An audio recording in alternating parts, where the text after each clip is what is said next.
আপনারা যদি আপনার অন্নপূর্ণা ভান্ডারের স্ট্যাটাস এরকম ফর ফার্দার ভেরিফিকেশন অপশন এসে থাকে, তাহলে এই ভিডিওটা অবশ্যই কিন্তু শেষ পর্যন্ত দেখে যাবেন। কারণ আপনি যদি ভুল কোনো কিছু সাবমিট করেন, এখন কিন্তু আবার দুটো অপশন চালু হয়েছে এই সেম পোর্টালে, সেটা হচ্ছে যে ট্র্যাক স্ট্যাটাস আর অবজেকশন অ্যান্ড ক্লেম। কিন্তু উপরের দিকে আপনার অ্যাপ্লিকেশন কিন্তু সাবমিট আছে।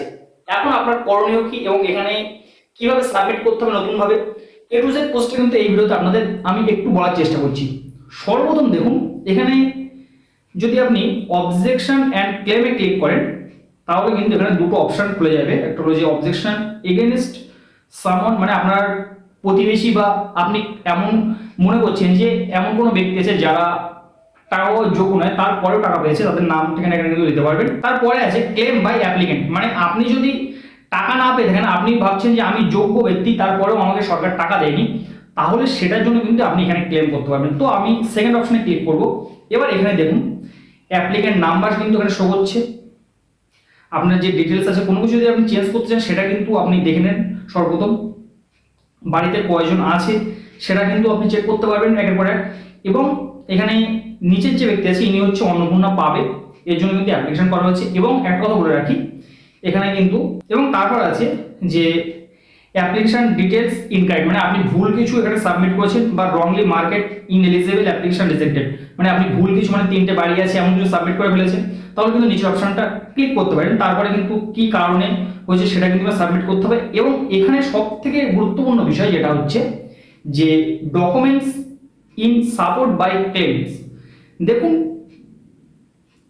এই যে অপশনটাই এখনো পর্যন্ত কি ফটো আপলোড করতে হবে এটা কিন্তু এখনো পর্যন্ত বোঝা যায়নি।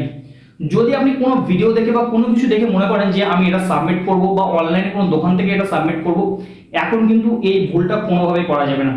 কারণ আপনি এখানে দেখুন উপরের দিকে কিন্তু আপনার যদি এখানে অ্যাপ্লিকেশন রিজেক্টেড হয়ে থাকতো তাহলে আপনি যে কোনো কিছু করলে কিন্তু কাজ হতো।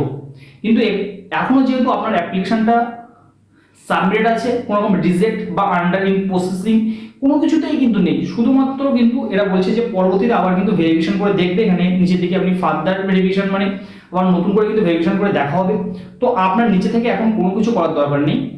আমি বলবো যে আপনি কিন্তু এখনো কয়েকটা দিন ওয়েট করে যান, কারণ ওয়েবসাইটে কি আপডেট আসে বা আমাদের ভিডিও বা আমাদের পঞ্চায়েত অফিস এইগুলো থেকে কিন্তু যারা কর্মী আছে তাদের কিন্তু কোনো আপডেট দিয়ে দেবে যে কিভাবে এখানে নতুন করে বা সাবমিট করতে হবে যারা পায়নি।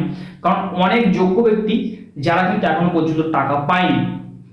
তো এই নিয়ে কিন্তু আপনারা খুব বেশি উত্তেজিত হবেন না। কারণ হচ্ছে যে এখানে দেখুন অনেক কিন্তু অনলাইন দোকান থেকে অলরেডি সাবমিট করা হয়ে গেছে, কিন্তু এই সাবমিটটা করলে কিন্তু আমি বলবো যে ভুল হচ্ছে।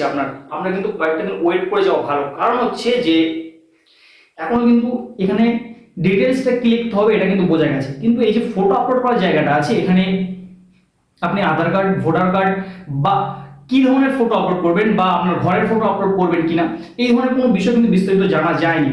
সো আমি বলবো যে কয়েকটা দিন ওয়েট করে যান এবং দেখুন যে পরবর্তী আপডেট কি আসে। যেহেতু পোর্টাল ওপেন হয়েছে তাহলে নিশ্চয়ই কিন্তু সরকারের পক্ষ থেকে কোনো আলটিমেটাম দিয়ে দেওয়া হবে যে কি এখানে আপডেট করতে হবে।